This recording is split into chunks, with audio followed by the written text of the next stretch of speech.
Galimera, Galimera, Galimera. Good morning, good morning, good morning. And as you can see, I'm back outside today. The weather today, thank you to Amanda for the concise weather forecast she sent me earlier. She says, morning, Ginge. Sunday, it's going to be cloudy with sunshine. It's going to be temperatures of 23, but it's going to feel like 27, so slightly cooler than yesterday. And I've got to be honest, yesterday was an absolutely glorious day. The weather was gorgeous, not a cloud in sight. But today, a bit of cloud up there. We're not expecting any rain, so that's a positive. And again, it's looking absolutely fantastic. So thank you once again to Amanda for her concise weather forecast, which is greatly appreciated.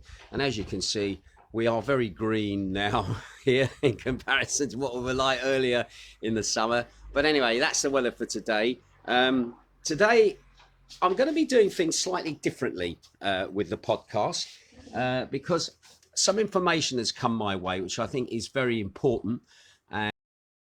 And I just basically want to get the message out. But anyway, as always, we'll start off with looking at COVID in the last 24 hours as what's been going on across the country here in Greece. Infection rate has decreased slightly on the day before, where we had a record high of 6,909. Yesterday, it was 6,393 new confirmed cases across Greece. Anyway, according to the national stats yesterday, Macardo had 11 new infections, and just remember that they are in the green at the moment. That was down on the day before, where they had 18 cases. Corfu, they had a slight drop in new cases. They were 93 the day before, and yesterday they were 85 new cases, and that island is in the red at the moment. Also, the prefecture of Kefalonia, they had 8 cases, and their caseload has just gone up to 13 new cases there. That island at the moment is in amber, our neighbours. And then again, Zakynthos, we're still in the red. We had 23 cases the day before, and yesterday it was confirmed 27 new cases. So again, our epidemiology has been on the rise again. We had 18 the day before that, then 23, now 27. So again, I'm just curious as to where all these people are that seem to be testing positive here on Zakynthos. That is technically keeping us in the red. Anyway, when it comes to deaths at the moment, the death rate across the country has dropped slightly. There were 43 new deaths recorded across Greece yesterday. The day before that, Friday, 48 deaths were recorded. That brings the death toll now to 16,200 people that passed away through the direct cause of coronavirus. And again, our condolences to the families that are affected by this as well. And our condolences again. When it comes to incubations and critical cases in hospital, unfortunately, that is on the rise. 450 on the previous report. I can report now that has gone up to 459. That is 271 male and 188 female. The average age of those is about 65 years of age, and 81.3% of them have underlying health conditions or issues. Now, when it comes to critical patients, they are in incubation state. At the moment, there are 377 people that are in that state. Of that, sorry, I'll say that again, 337 of those people are unvaccinated, and obviously 82% of them were fully hang on a minute. Yeah, and 82 of those were actually fully vaccinated. So 377 of the critical patients, of the 459, they were unvaccinated. So just to put you in the figure for that one. Today's news then, again, a 27-year-old woman from northern Greece died of COVID on Friday night. The state-run broadcaster is just announcing.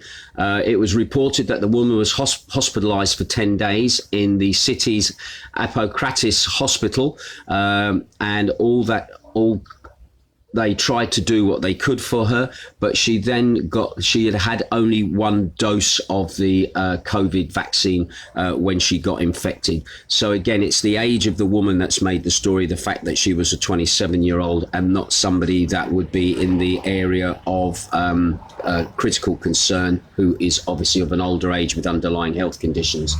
Anyway, also interestingly as well, the head of the union representing restaurateurs and other related businesses is reportedly meeting with the Greek Prime Minister on Monday to convey his dismay for the professionals in that sector over the new coronavirus safety measures that came into force yesterday.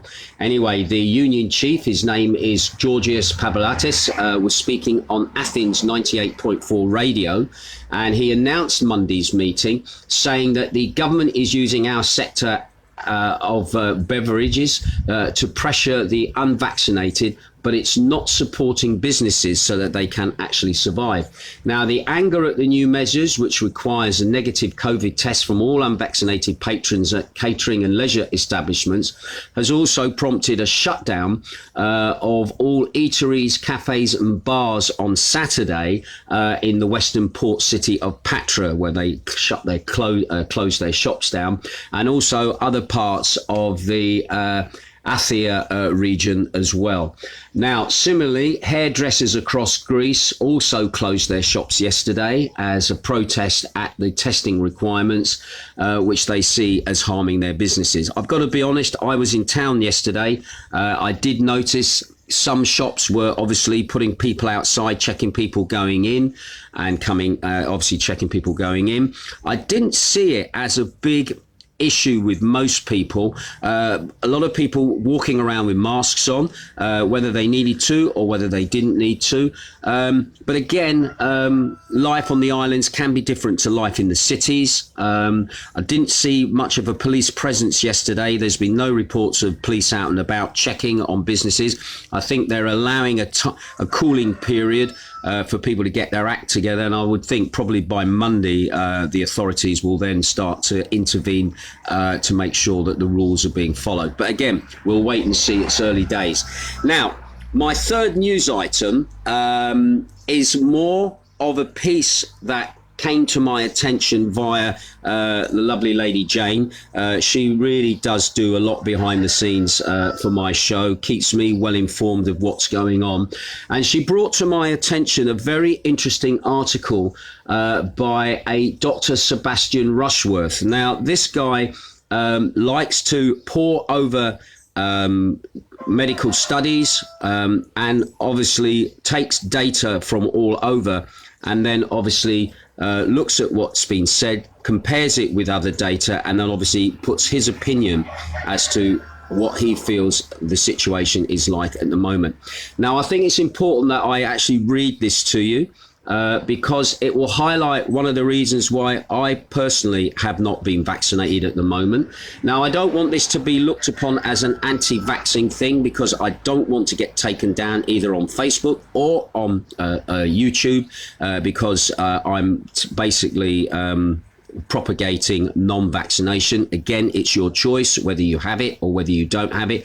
But it is very interesting, his article that he's written, which is based around research that was done in Sweden and then was then published in the Lancet as well, the medical journal. And what I will do as well, I will put links to the article by Dr. Sebastian Rushworth, and I will put links to the Lancet as well. So if you want to cross-examine and cross-read what he's been saying, then that gives you that option. But I just think it's information that should go out just to put everybody in the picture as to research that has been done. And this research mainly took place in Sweden. And I will now read his article to you and comment on it as I go through. All right.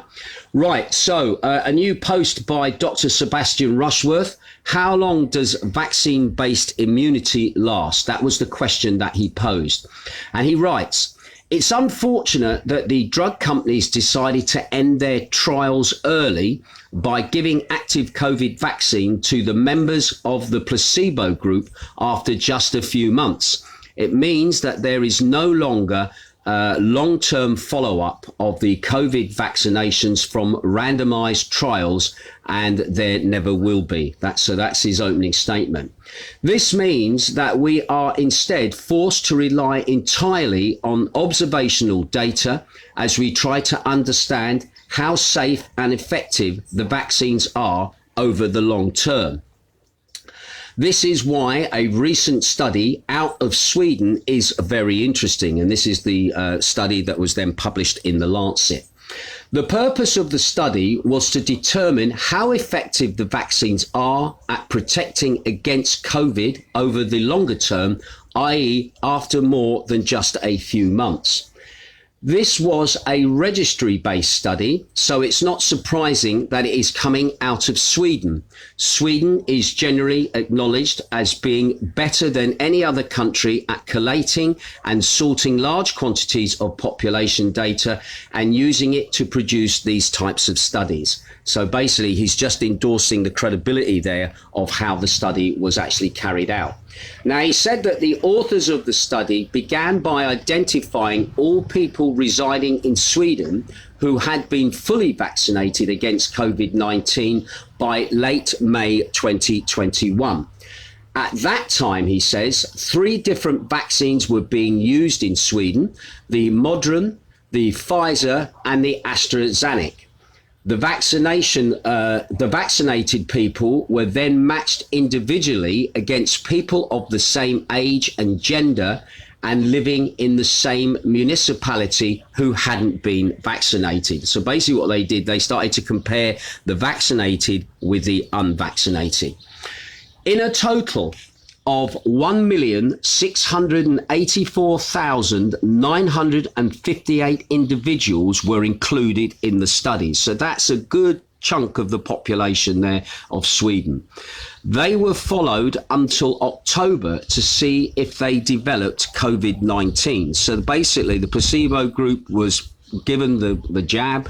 They were then tracked and traced, obviously, to see how the virus then started to react against those who'd been fully vaccinated.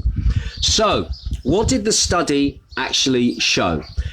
As would be expected, the vaccines were very effective at preventing symptomatic COVID around 2 months out of from the vaccination. This is what randomized trials showed, and it's the reason the vaccines were approved for use. Overall, the reduction in relative risk was at the 31 to 60 days out of the vaccination was around 89%. So they were saying between 31 to 60 days, the vaccine was very effective, up to about 89%. However, after those first 2 months, there was a rapid decline in efficiency, and at 4 to 6 months, the vaccines were only reducing the relative risk of infection by about 48%. This is pretty interesting, he says, when we consider that the government had initially set the bar for approving vaccines at 50%, which was a relative risk reduction. So, if the trials had been required to run for 6 months before presenting the results, instead of only running for 2 months, then the vaccines would have been considered too ineffective to be worth bothering with and would never have been approved. Well, that's not quite true, he also says.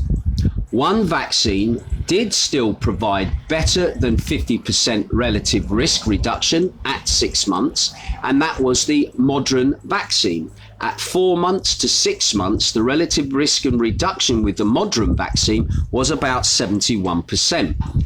Pfizer was at the same time point only offering 47% reduction in risk, and the AstraZeneca was at the point of not doing anything whatsoever to lower the risk. So the AstraZeneca was actually basically being very ineffective at that time frame.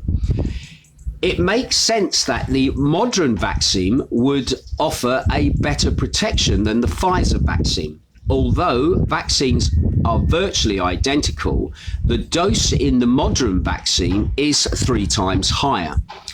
this is likely the reason why the modern has been associated with the much higher rates of myocarditis, that's the enlarging of the heart muscle, which is why it is no longer approved for people to be used under the age of 30 in Sweden.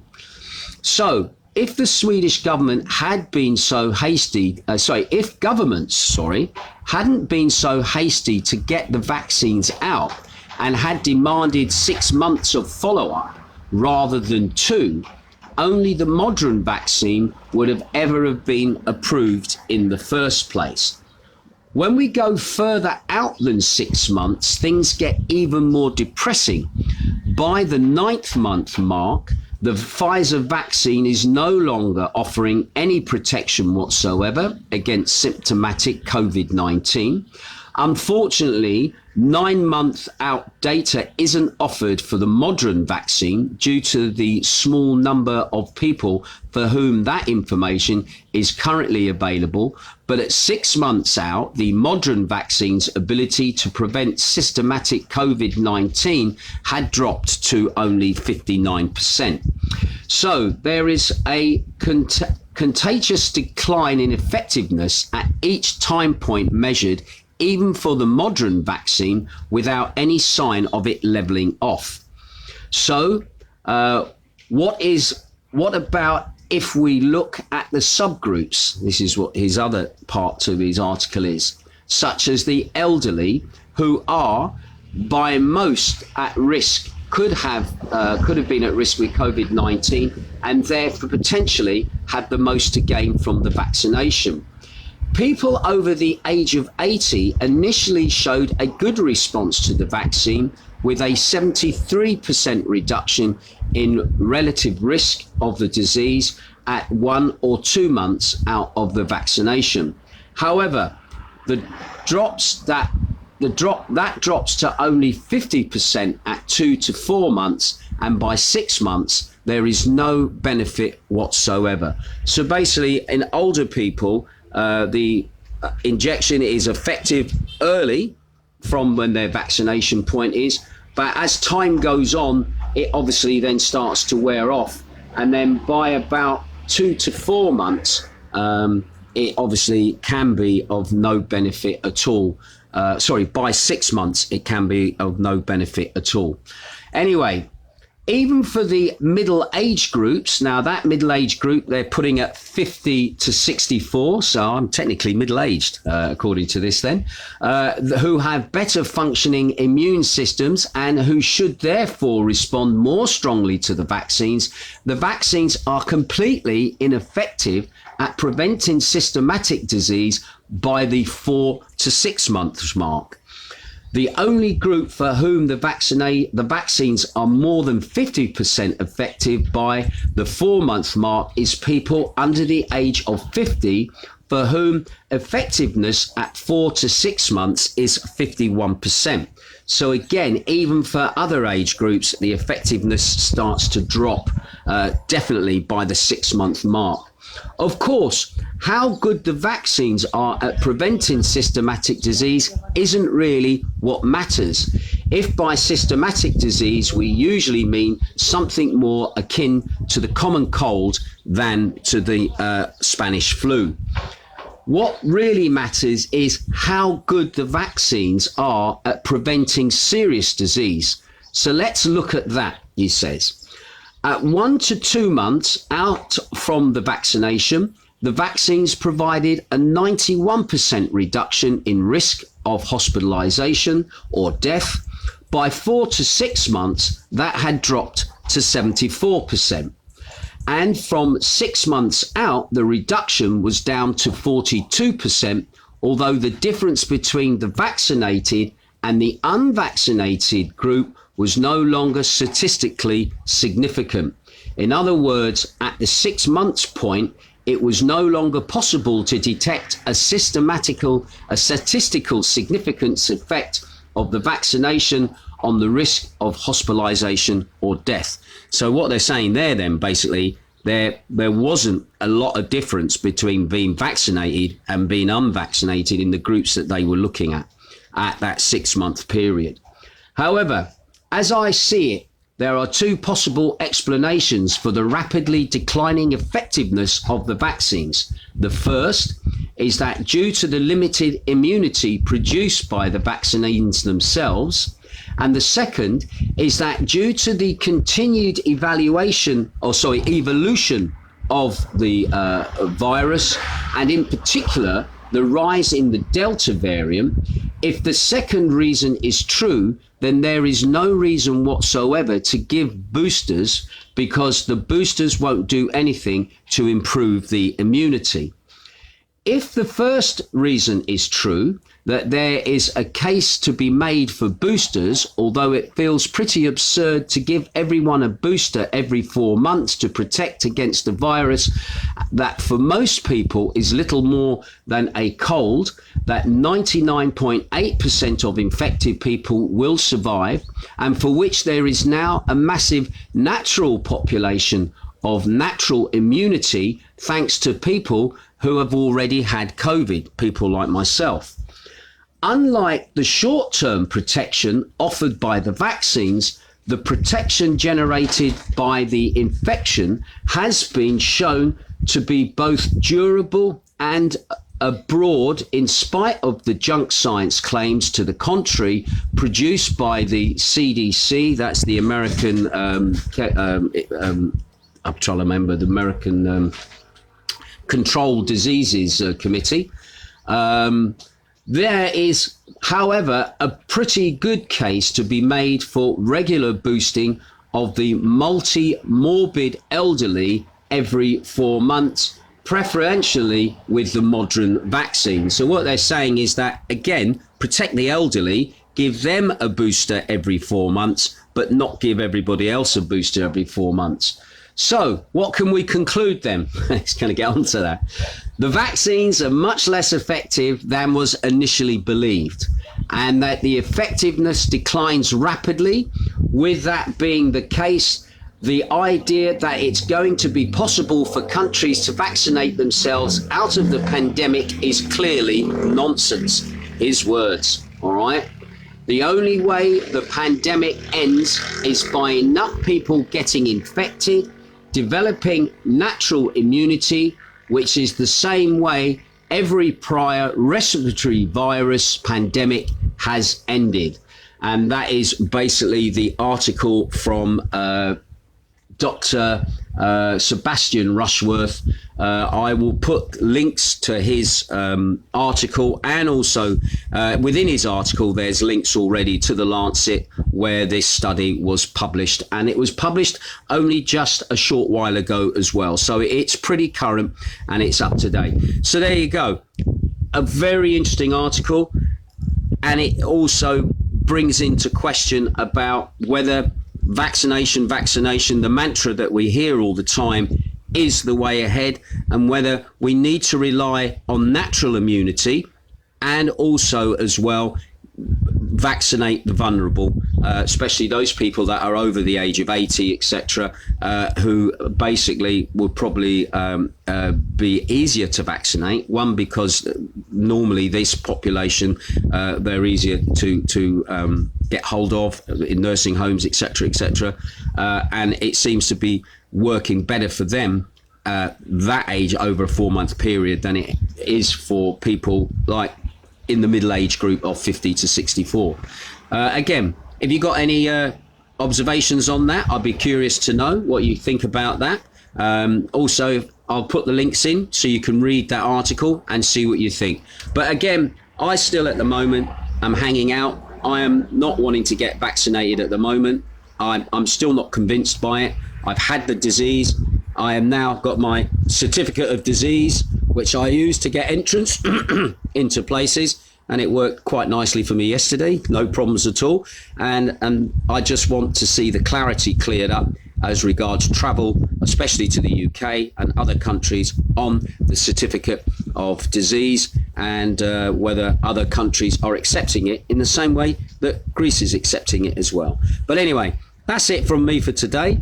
Just to remind you, don't forget today, Got my Northern Soul show going out on Beats Radio. Can I thank all those people that are in the chat room on the repeat show yesterday for your comments, etc. I'm looking forward to the next Dance Anthem show that will be out next Friday, and I'll be putting up online yesterday's Dance Anthem show, so you can join in and have a listen to that at your own convenience on Mixcloud. And then don't forget, tonight at 5 p.m, 7 p.m. Greek time, I will be on Beats Radio again with the Northern Soul show. 2 hours of great uplifting Northern Soul for you, with a bit of a Guy Fawkes feel to it over the weekend, because it's still the Guy Fawkes weekend at the moment. Anyway, thanks for all your thing. A quick shout out to those people tuning in, like Cynthia, Martin Nuttall is also tuning in, Amanda Gregory. I've also got Steve Hinkling over there in Stoke-on-Trent. He says, morning Ginge, hope you have a good day. Janet Clooney is also looking in as well. But anyway, I will keep my ear to the ground. I hear of anything, I'll let you know. Catch you later. Ta-ra.